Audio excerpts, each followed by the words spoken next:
안녕하세요, 한국지리 친구들. 오늘 14번째 시간이고요. 오늘은 도시의 내부 구조에 대해서 배울 계획입니다. 우리 이번 시간에는 그 도시의 내부 구조에 대해서 자세히 알아볼 건데요. 내부 구조 들어가기 전에 배워야 될 개념이 두 가지가 있어요. 주간 인구 지수와 법정동 그리고 행정동 비교하는 거. 그 이후에 이제는 도시 내부 구조까지 하고 오늘 수업은 마무리하도록 하겠습니다. 수업 시작할게요. 우리 첫 번째 배워야 될 개념은 주간 인구 지수라고 하는 개념이에요. 주간 인구 지수는 어떻게 계산을 하냐면 주간 인구를 상주 인구로 나누고 거기에 곱하기 100을 한 수치를 이야기하는 거예요. 그러면 주간 인구라는 거, 주간 인구는 뭘까? 바로 뭐야? 낮에 있는 인구지, 그치? 그 다음에 상주 인구는 뭐냐면 상주 인구의 같은 말은 야간 인구라고도 이야기하거든요. 그럼 야간 인구라는 말은 밤에 있는 인구잖아. 그래서 우리가 이제는 주간 인구라고 했을 때 만약에 A라는 지역이 있어. 그러면 A라는 지역의 주간 인구라면 A 지역에 낮 시간 동안에 A에 머무는 인구, 낮 시간 동안에 A 지역에 머무는 인구가 주간 인구라면 상주 인구라고 하는 건 뭐냐면 A의 상주 인구라고 하면 A 지역에 밤에 실제 거주하는 인구. 그러면 실제 거주한다는 얘기는 A 지역에 뭐가 있다는 얘기야? 집이 있다는 얘기지. 무슨 말씀이신지 알겠어요? 예를 들면 내가 있어. 나는 집이 우리 집은 평촌이야. 근데 나는 낮 시간 동안에 3번에 있어. 그러면 밤에는 집이 있는 평촌으로 갈 거고 낮에는 3번에 있잖아? 그러면 나는 3번의 주간 인구로 잡힐 거고 그 다음에 평촌의 상주 인구로 잡히겠지. 무슨 말씀인지 이해되죠? 그래서 주간 인구 지수라고 하는 거는 주간 인구를 상주 인구로 나누고 곱하기 100을 하면 되는데 만약에 주간 인구가 100명이야. 근데 상주 인구도 100명이야. 그러면 우리 어떻게 해? 100명을 100으로 나누고 곱하기 100을 해주는 거니까 그렇게 하면 몇이 되냐면 100이 나오잖아. 그 얘기는 이 주간 인구 지수에 있어서의 기준점은 뭐냐면 100이에요. 100을 기준으로 했을 때 만약에 100이 나온다는 얘기는 낮에 있는 인구 숫자와 밤에 여기에 머무는 인구 숫자가 같다라는 얘기야. 이해되시죠? 막 그랬을 때 그럼 100을 기준으로 했을 때 100보다 뭐가 크면 100보다 주간 인구 지수가 100보다 크다라고 한다면 100보다 크다라고 한다면 그 얘기는 위에 분자가 더 큰 거잖아. 윗대가리가 더 큰 거기 때문에 그 얘기는 위에 해당하는 게 주간 인구이기 때문에 주간 인구가 상주 인구보다 많다라는 거. 거기에 비해서 주간 인구 지수가 100보다 작다라고 하는 거는 분모하고 분자 중에 뭐가 더 큰 거냐 하면 밑에가 그 분모가 큰 거지. 그럼 분모에 해당되는 게 뭐냐 하면 상주 인구이기 때문에 상주 인구가 주간 인구보다 많다라고 우리가 이렇게 해석을 해주면 되는 거지. 그러면 우리 서울에 있는 구별 주간 인구 지수를 나타낸 지도를 한번 봅시다. 그러면 지금 봤을 때 하얀색으로 돼 있는 거는 어떻대? 100보다 주간 인구 지수가 낮대. 그 얘기는 뭐냐면 얘는 밤에 있는 인구가 더 많구나. 그러면 밤에 사람이 많다는 얘기는 여기에 사람들이 머물 수 있는 집이 많다는 얘기지. 그렇기 때문에 100보다 낮을 때 우리가 여기는 어떤 기능이 발달하냐면 사람들이 사는 집이 많기 때문에 주거 기능이 발달되어 있는 그런 지역이라고 생각을 하면 될 것 같아. 그리고 거기에 비해서 이제 100을 기준으로 했을 때 100보다 높은 지역일수록 낮에 사람들이 많은 거니까 낮 시간 동안에 사람이 많다는 얘기는 그만큼 여기서 뭔가 할 일이 많은 거잖아. 여기 직장이 많고 쇼핑할 곳이 많고 이런 곳이기 때문에 훨씬 더 낮에 사람이 복잡한 그런 지역들. 우리가 보통 어디라고 얘기하냐면 도시의 중심부, 도심일수록 이제는 더 100보다 수치가 더 높게 나타난다 라고 생각을 하면 서울인데 사실 우리는 서울에 살지 않아. 저는 고향이 서울이라 얘를 보면 딱 알겠지만 여러분은 살지 않아요. 하지만 서울은 우리나라의 수도이자 대표 도시이기 때문에 얘의 대표적인 구는 좀 알고 있어야 되는데 우선은 보자. 여기서 이렇게 지금 제일 주간인구 지수가 진하게 나타나는 요 지역들 있죠. 여기 그 중에서 여기가 어디냐면 서울에 요번에 선거 때 그 이낙연 전 총리하고 황교안 그 미통당 대표가 나와서 붙었던 바로 어디냐면 종로구. 그 다음에 그 밑에 있는 여기가 서울의 가장 가운데잖아. 그래서 여기가 뭐냐면 서울의 중구. 그러면 이 서울의 중구와 종로구는 어디에 속하냐면 바로 도심이기 때문에 도심이니까 여기에 회사도 많고 백화점도 있고 그렇기 때문에 사람들이 낮에 바글바글 하겠지. 그러니까 주간인구 지수가 가장 높은 200 이상이 나타나는 지역이 되는 거고요.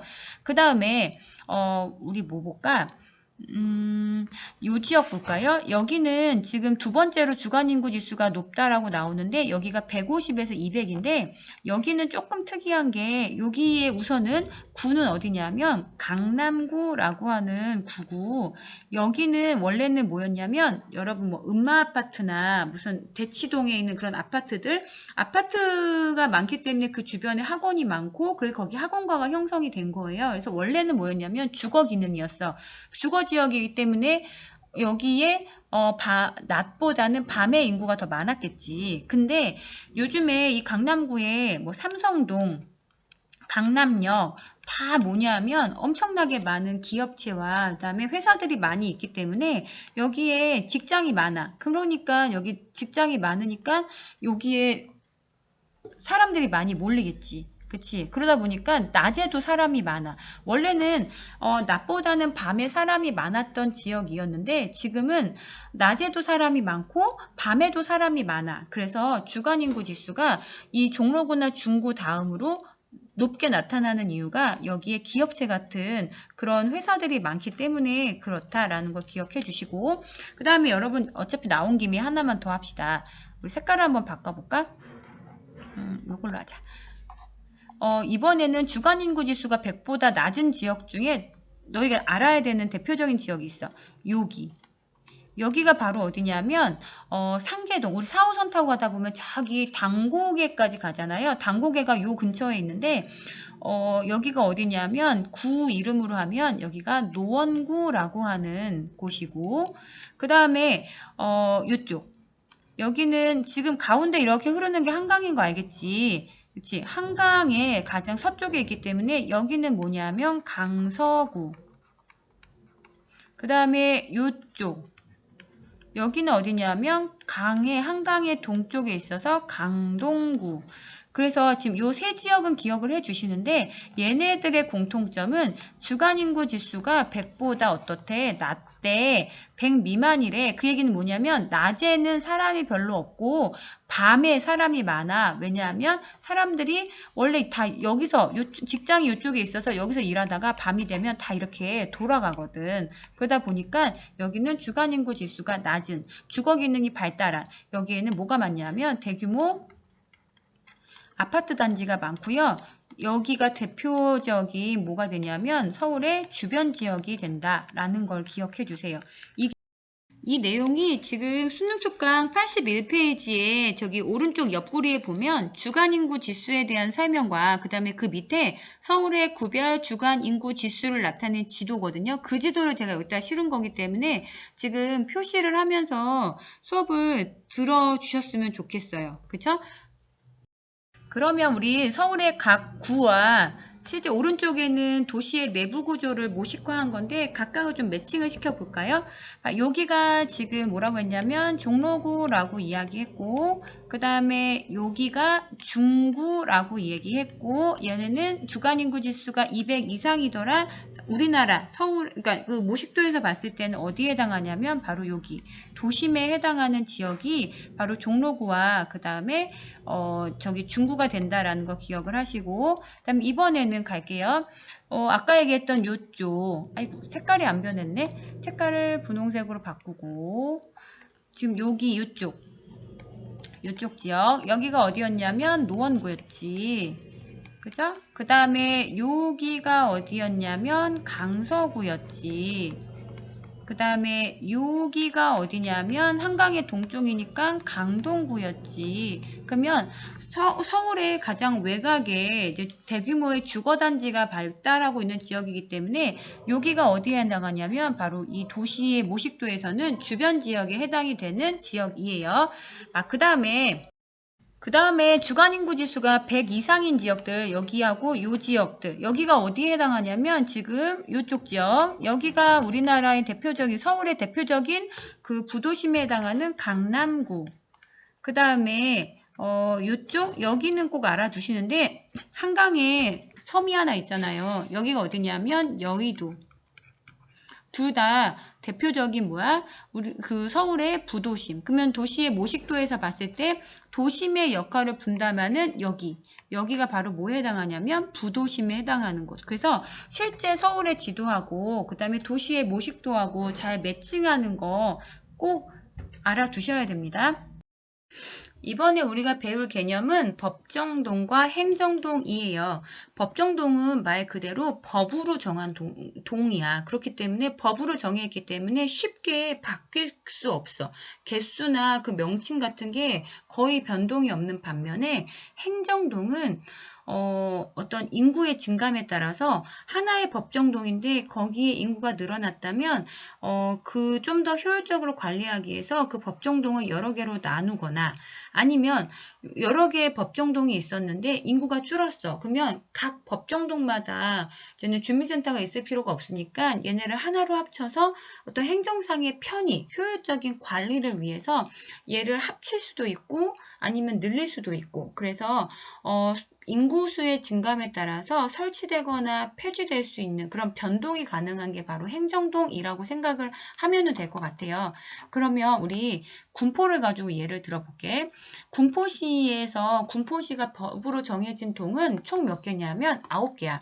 9개였는데 근데 그 중에서 여기 삼본동 요 지역에 뭐가 만들어졌냐면 삼본 신도시가 들어서게 된 거지. 예전에는 삼본동에 사람이 별로 없었기 때문에 여기에 주민센터 하나 가지고 요 삼본동을 관리할 수 있었는데 근데 요 삼본동의 좁은 지역에 대규모의 아파트 단지가 생기고 사람들이 엄청 많이 몰려들다 보니까 주민센터 하나만 가지고 이걸 관리하기에는 버거운 거잖아. 그러니까 어떻게 하냐면 얘를 관리하기 좋게 좋은 단위로 쪼개가지고 거기다가 이제는 동 이름을 붙이는 거지.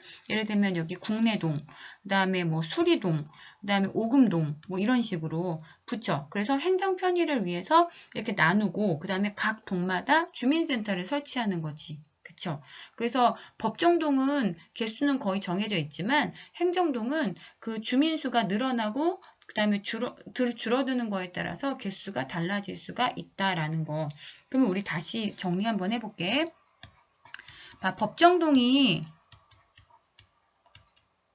법정동이 통합이 되는 경우. 원래는 법정동이 예를 들면 이렇게 어떤 동네가 있는데 여기에 A동, B동, C동, D동이 있었어. 근데 이 지역에 사람이 빠져나갔어. 그래서 각 동마다 주민센터를 둘 필요가 없어. 그래서 어떻게 하냐면 A, B 묶어서 A, B동. 그 다음에 CD 묶어서 CD동. 그렇게 해서 동을 두 개로 통합하고 이 AB의 여기에 하나, 그 다음에 CD의 여기에 하나 해서 주민센터 두 개로 여기를 관리하는 경우지. 그럼 이런 경우는 어떤 경우냐면 인구가 어떻게 됐을 때 감소했을 때. 그치? 그러면 인구가 감소하는 대표적인 지역, 사람이 빠져나간 지역, 바로 어디냐면 도시 안에서는 도심이 바로 여기에 해당하는 지역이야. 그래서 이런 도심 같은 경우에는 법정동의 개수는 몇 개야? A, B, C, D니까 4개잖아.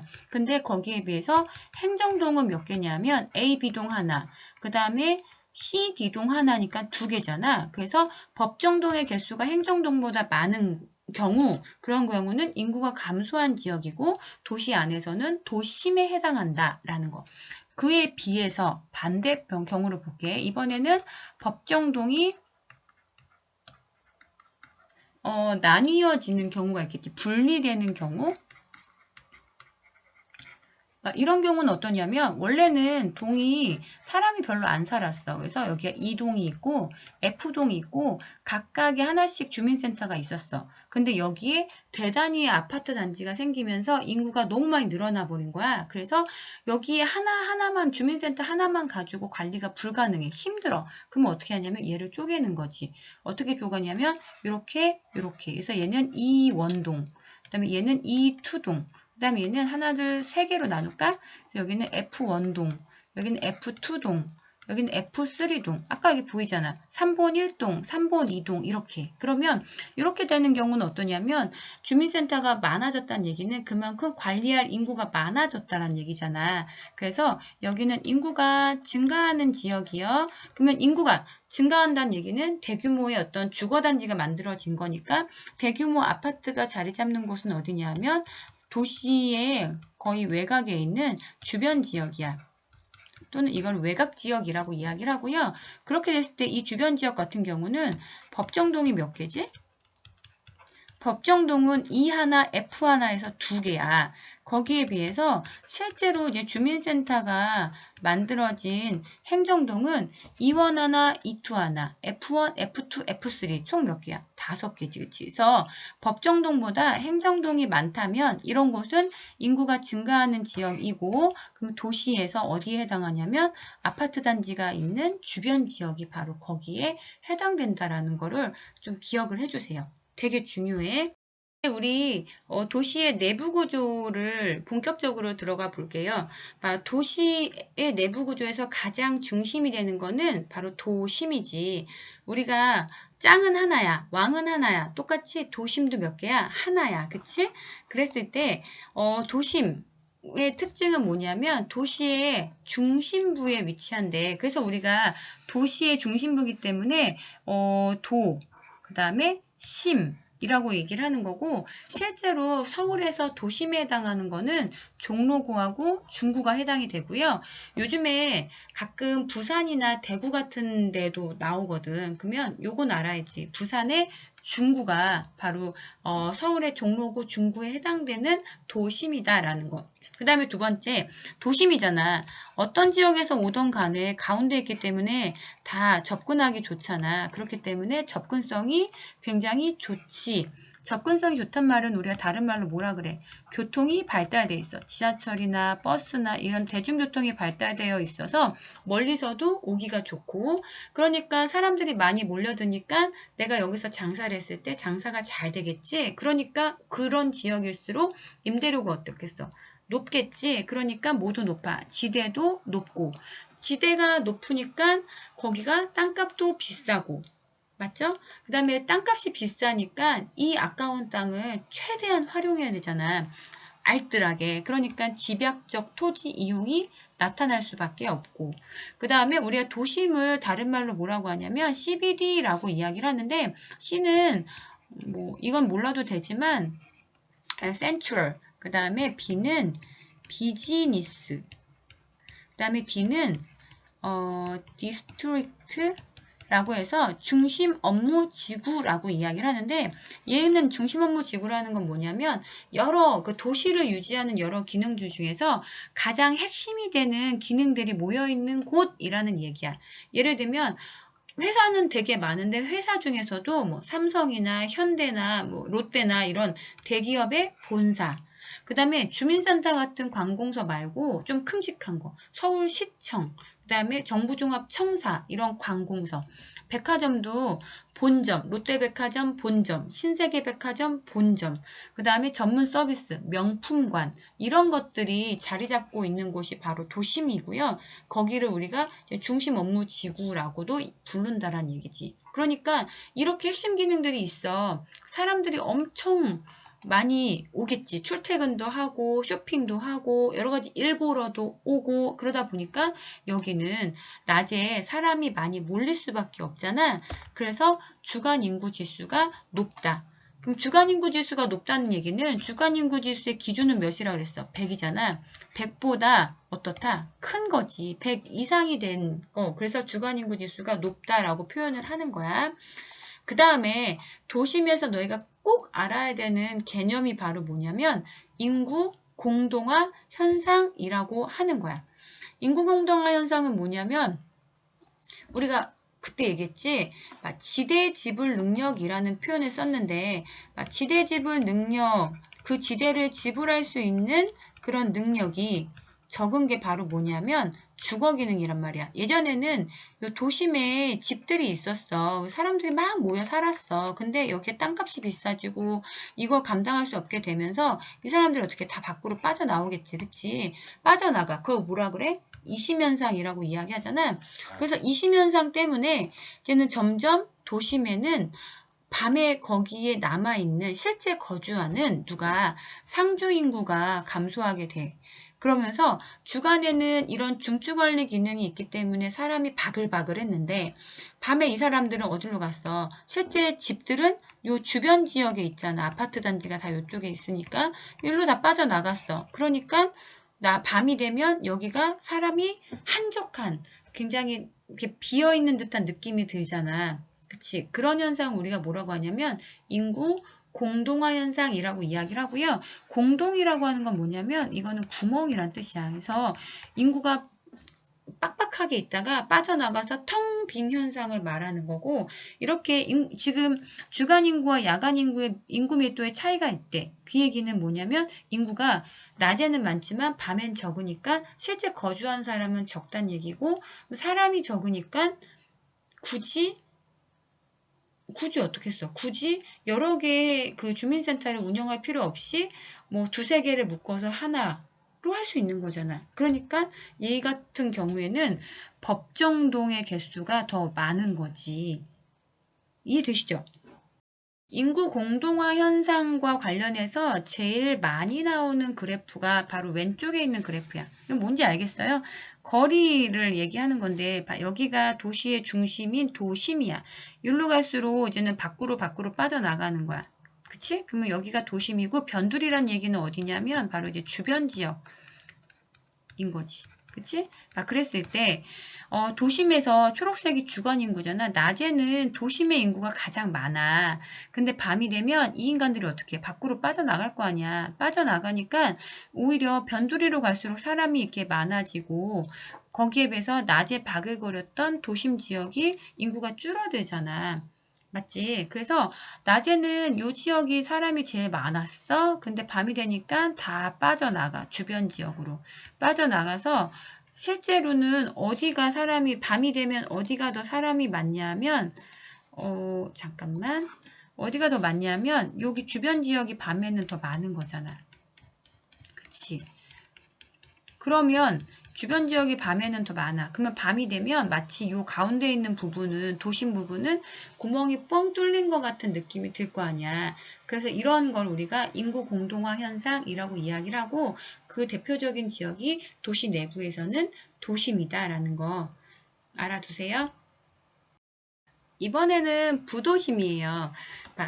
반에 반장이 하나, 그 다음에 학교에 교장이 하나, 그다음 대통령도 하나, 왕도 하나, 뭐든지 짱은 하나. 근데 그 밑에 예를 들면 반장을 생각했을 때 반장이 모든 걸 다 할 것 같으면 너무 부담되잖아. 그러니까 반장과 같이 협의하고 도울 수 있는 보조하는, 서포트하는 그런 부반장이 필요하잖아요. 그래서 도심은 하나, 짱은 하나 하지만 그걸 서포트하는 부도심은 여러 개. 그래서 부도심은 도심의 역할을 도심이 가지고 있는 역할의 일부를 나누어 갖는 역할을 하는 것이 바로 부도심이에요. 그래서 여기 보면 부도심은 도심과 그 다음에 주변 지역을 연결하는 그런 교통의 결절점에 형성이 된대. 지금 여기서 보면은 도심은 하나. 근데 요게 지금 도로인데 도로가 이렇게 빠져나가는데 도로가 갈라지는 여기 교통의 결절점에 바로 부도심이 위치하더라. 부도심도 교통이 편하기 때문에 접근성이 좋아. 그치? 접근성이 좋다는 얘기는 도심만큼은 아닐 수도 있지만 여기도 수익성이 좋아서 임대료가 높고 그렇기 때문에 땅값도 대체로 높다라는 거. 그 다음에 그러니까 부도심의 역할은 뭐냐면 도심이 가지고 있는 기능에 일부를 분담하는 거지. 예를 들면 백화점이 있는데 백화점이 여기 하나밖에 없어. 그러면은 이 도시에 사는 사람들은 쇼핑하기 위해서 여기까지 와야 되잖아. 그치? 도심까지 와야 되잖아. 그러면 도심이 많은 사람들이 여기를 몰리니까 되게 혼잡해질 거 아니야. 그러니까 그런 게 아니라 이 백화점을 꼭 도심이 아니라 부도심에다가 만들어 놓는 거지. 그러면 굳이 본점까지 가지 않아도 도심에 있는 그 백화점까지 가지 않아도 부도심만 가도 여기에서 쇼핑을 즐길 수가 있는 거잖아. 그러면 도심으로 몰리지 않기 때문에 도심의 혼잡과 그 다음에 과밀화를 완화시키는 역할을 할 수가 있는 거지. 그래서 부도심은 도심의 일부 기능을 분담하는 역할을 하더라 라는 거. 그럼 우리가 서울의 지도를 보면서 부도심을 한번 찾아보자. 서울에서 도심은 아까 여기네 가운데 그치? 여기 어디라 했어? 행정구역상 종로구. 다 계속 얘기한다. 그 다음에 좀 외워라. 중구. 여기가 바로 도심에 해당하는 곳. 짱은 하나, 도심은 하나. 하지만 얘를 보조하는 부도심은 여러 개. 여기 신촌. 그쵸? 그 다음에 청량리, 잠실, 강남, 영등포. 영등포 중에서도 어디냐면 여기. 우리 여의도에 가면 방송국도 많지만 거기에 기업의 본사도 있고 그다음에 은행, 증권회사 엄청 많거든요. 그래서 영등포 속에서도 여의도, 여의도다. 여의도. 여기가 바로 서울의 부도심에 해당하는 곳이라고 꼭 기억을 해 주시고요. 그리고 부산에서는 아까 부산의 도심은 어디라 했어? 부산 중구라고 이야기했지, 그치? 부산에서의 도심은 부산 중구라면 그러면 부산에서의 부도심은 부산 진구. 서면이라는 곳이 굉장히 이렇게 번화한 곳이래. 그리고 여기에 뭐가 있냐면 요즘 문제가 되는 클럽 거리가 있어. 엄청 유흥가인가 봐. 그래서 클럽 거리가 있을 만큼 되게 유명한 사람들이 젊은 사람들이 많이 모이는 유흥가래. 그래서 부산의 부도심은 진구 서면 일대. 부산의 도심은 부산의 중구.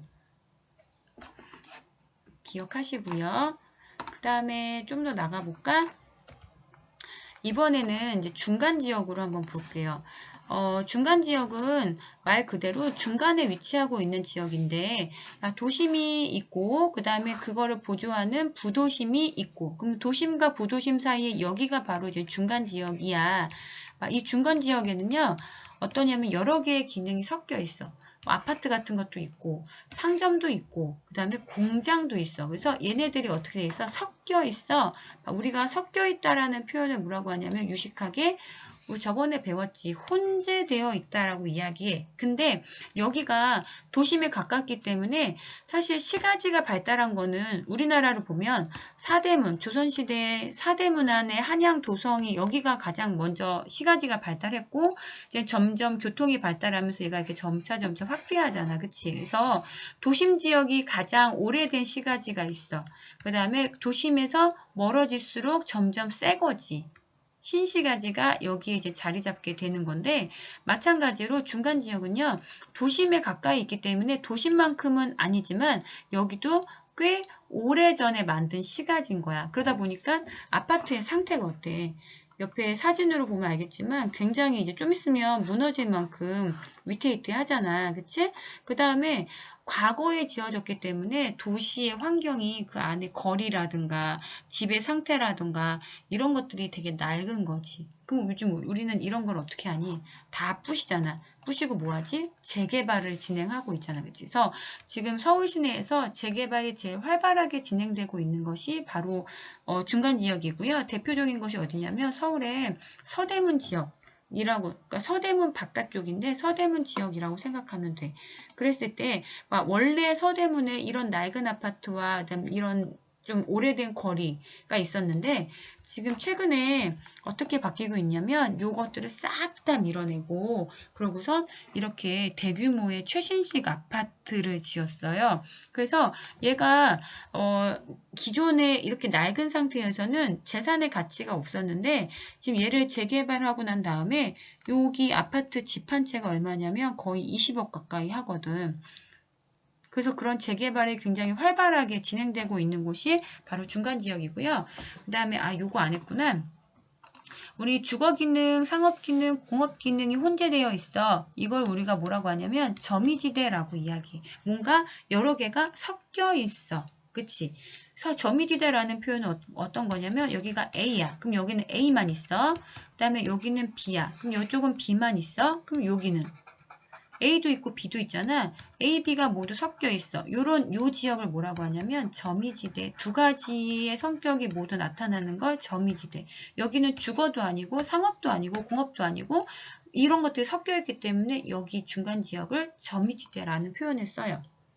세 번째 지역은 주변 지역인데요. 주변 지역은 우리 항상 시험에서 이 부분에서 제일 많이 나오는 거는 비교하는 거야. 뭐하고 뭐를 주변 지역과 그 다음에 뭐를 비교하냐면 도심을 비교하는 거야. 그래서 두 가지 비교하는 문제가 제일 많이 나와요. 우리 모식도에서 보자. 도심이 여기 있어. 도심의 역할을 나누어 받는 부도심이 교통의 결절지에 있고요. 그 다음에 요 도심 바깥쪽에 오래된 시가지, 재개발이 한창 진행 중인 중간 지역이 있고요. 그 다음에 중간 지역을 벗어나면 도시의 그 경계 부분에 바로 주변 지역이 나타나는데 주변 지역은 다른 말로 외곽 지역이라고 이야기해. 도시의 외곽에 위치하고 있으니까.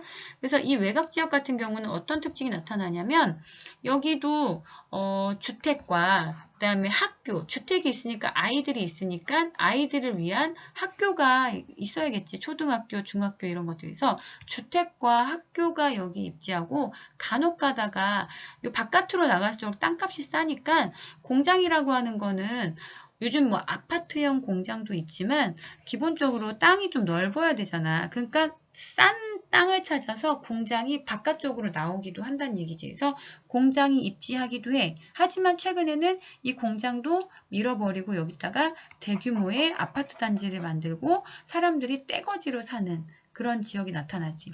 그럼 사람들이 여기에 살아. 그러면은 실제 거주하는 곳이기 때문에 여기는 낮에보다는 밤에 사람이 더 많다라는 거. 그 얘기는 뭐냐면 우리가 어떤 식으로 받아들이면 될까? 주간 인구 지수가 어떻다, 낮다 라고 그렇게 이해하면 되겠지. 주간 인구 지수가 낮다라는 얘기는 뭘 기준으로? 100을 기준으로 했을 때 100보다 어떻다? 낮다 라고 생각하면 되고요. 그 다음에 여기는 그 도시의 바깥쪽이기 때문에 대규모의 아파트 단지 같은 도시경관도 나타나. 하지만 간혹 가다가 뭐 비닐하우스 같은 농촌의 모습도 섞여서 나타나. 우리가 유식하게 혼재라고 이야기하고 얘도 일종의 어떤 점이지대라고 할 수 있겠지. 그 다음에 예전에는 법정동이 몇 개 안 됐는데 여기에 대규모 아파트 단지가 들어서다 보니까 좁은 지역에 사람이 많이 살고 그 사람들을 효율적으로 관리하기 위해서 법정동을 쪼개서 여러 개의 행정동으로 쪼개놓고 거기다가 주민센터를 설치해 놨기 때문에 법정동보다는 행정동의 개수가 더 많이 나타나는 특징이 나타나는 지역이 바로 이 주변 지역이에요. 주변 지역 한번 볼까? 여기 잠실에 있는 그 아파트 엄청 많지. 여기. 그 다음에 요런데. 근데 보면은 대규모의 아파트 단지 바로 옆에 뭐가 보이니? 비닐하우스 같은 거 보이지? 요런 풍경이 나타나는 곳이 바로 주변 지역이에요. 이해되시죠? 그 다음에 이번에는 마지막에 개발제한구역을 좀 가볼까요? 개발제한구역이라고 하면 우리가 영어로는 그린벨트, 초록색, 허리띠라고 이야기를 해요. 사실 그린벨트라고 하는 거는 우리나라 건 아니고 이게 영국에서 처음 만들어졌고 그 영국의 제도를 1970년대에 가지고 왔지. 그래서 1차 국토종합개발계획에서 바로 이제는 도시 주변에다가 설치하기 시작한 게 바로 개발제한구역. 말 그대로 이 개발제한구역이 없으면 시가지가 계속 확대될 거 아니야. 그러면은 되게 무질서해지기도 하고 그 다음에 녹지도 훼손되고 뭐 여러 가지 문제점이 발생할 수 있기 때문에 난개발도 있고 그래서 말 그대로 개발을 못하게 제한한 구역 이라는 이야기고요. 개를 만든 목적의 제일 중요한 거는 시가지가 무질서하게 팽창하는 것. 그 시가지의 무질서한 팽창을 우리가 유식하게 뭐라고 하냐면 스프롤 현상이라고 이야기를 하고, 그 스프롤 현상을 어떻게 하기 위해서 방지하기 위해서 만들어 놓은 그 제도가 바로 개발제한구역이라고 하는 거야. 그래서 개발제한구역은 제한이 금지되어 있기 때문에 여기 땅이 내 거야. 그럼 내 땅이니까 우리나라는 민주주의 국가니까 내가 내 맘대로 할 수 있잖아. 그치? 자본주의 국가고 하니까 내 땅에서 내가 마음대로 개발할 수 있지만, 단 뭐는 개발제한구역은 나의 개인의 사유재산권이 제한되는 곳. 그래서 내 땅이지만 내가 마음대로 뭔가를 할 수 없는 곳.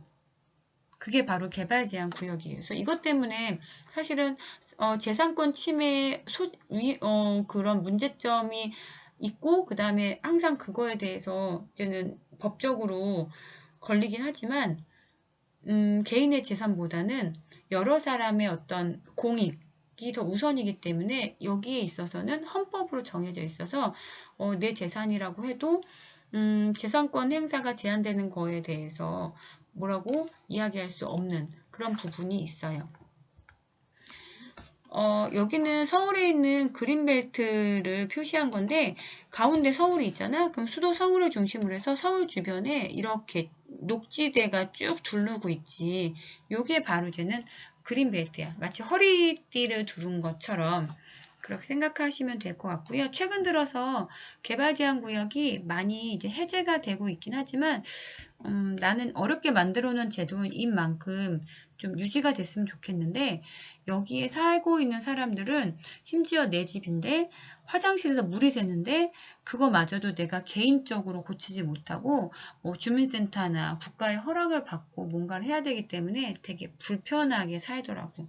그래서 그런 부분에 있어서는 좀 미안한 그런 생각도 갖게 되는 것 같아요.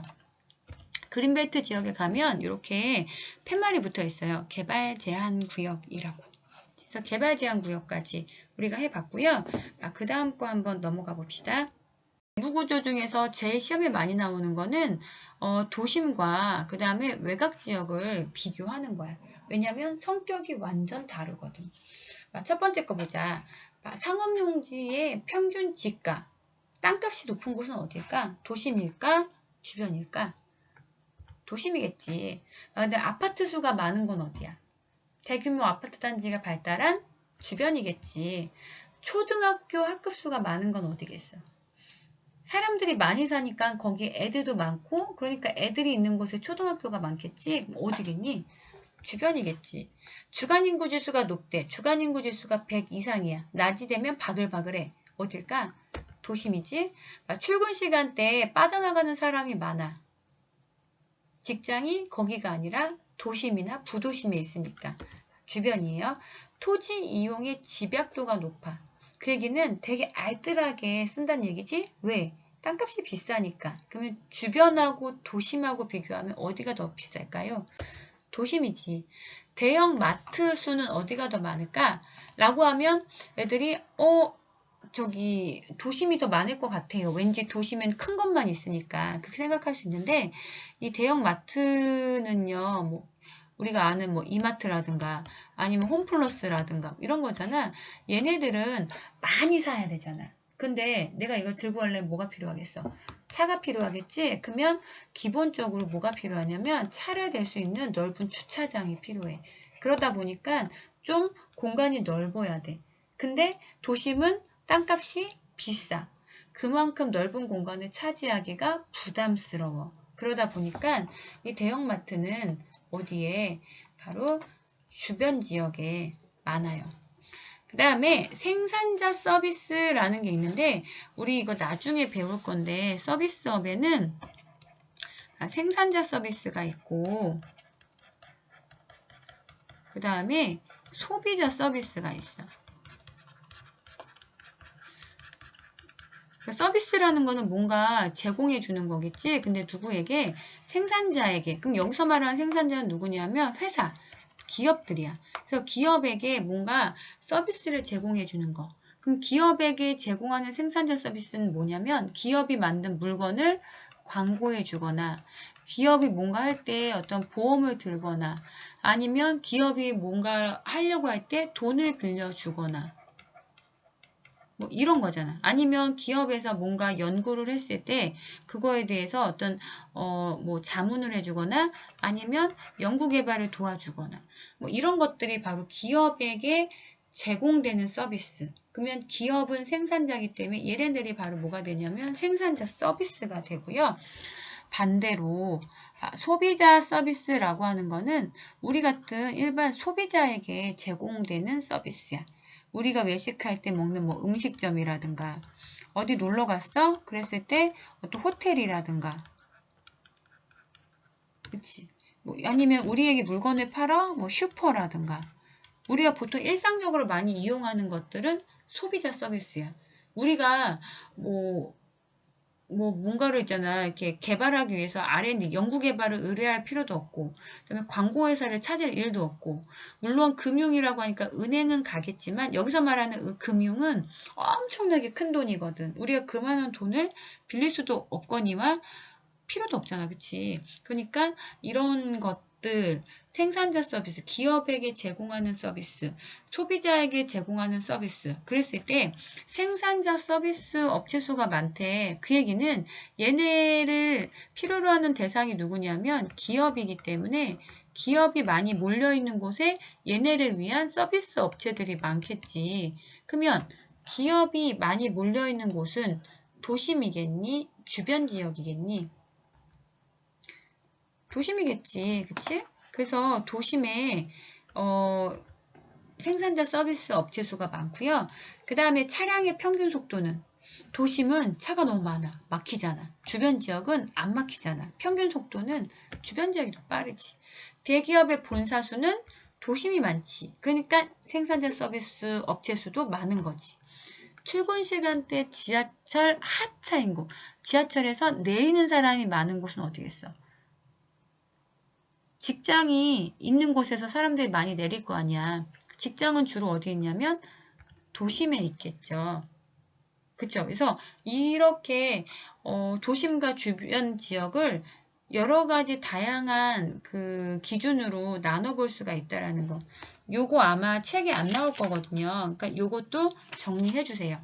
그래서 이렇게 하면은요, 우리가 도시의 내부 구조가 다 끝나는 거고, 이제 우리 다음 시간에는 대도시권을 나갈 거고 그 다음에 그 다음 시간 1시간만 더 하면 도시가 끝날 것 같아요. 그리고 우리가 이제는 교실에서 자원 파트부터 보면 되지 않을까 싶어요. 여러분 그리고 저기 공지사항란에 시험범위 나와 있으니까 그거 확인하는 거 잊지 마세요.